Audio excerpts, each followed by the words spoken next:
Hello, so welcome to week one of the non-dual lectionary.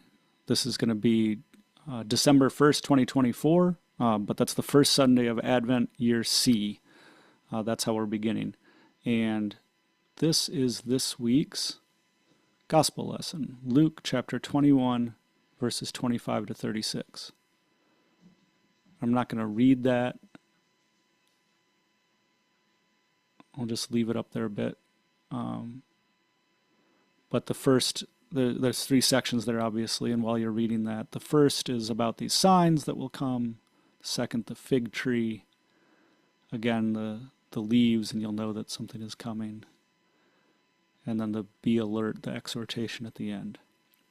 This is one I think that it doesn't quite jump out what the non-dual recognition necessarily, what the experience or that recognition could be that's being expressed here. And on the first part, this is something that I think applies to a lot of things. It seems like that's about what's happening out there. All these signs that will be in the sea and the waves and people fainting and the heavens shaken. But one of the keys, one of the unlocking keys, I think, is that the outside and the inside are not two. They're not separate. And so if we look at this more as an expression of an internal experience, the confusion and the roaring seas, the heavens will be shaken, the signs. What jumps out to me is everything falling away, everything being disrupted the way that we thought things were. It doesn't always show up as an explosion, as a huge sign, but things not seeming the way they are. And sometimes that the internal reaction when that happens, right? When it feels like something's drastically different than what we thought it was, is to recoil. The instinctive reaction to the self when it comes up against the edge of its demise, or the sense that it's not real. But that's where, in that second section, right? Your redemption is near. The kingdom of God is near.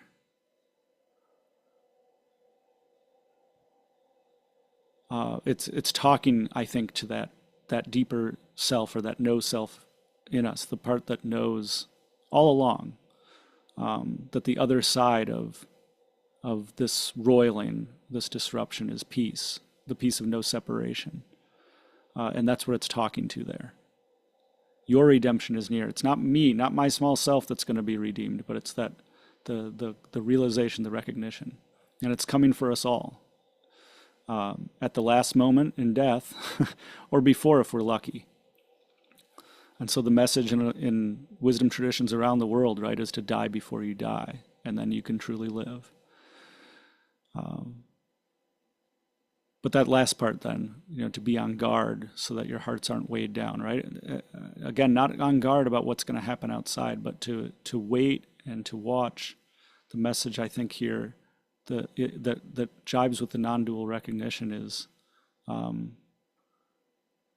to not be pulled in, not be pulled back in, not to recoil about what comes up and what seems to be shaking things at their core, what seems to be the roaring of the seas and everything is falling apart, because that seeming shake, again, on the other side is peace, the peace of what really is.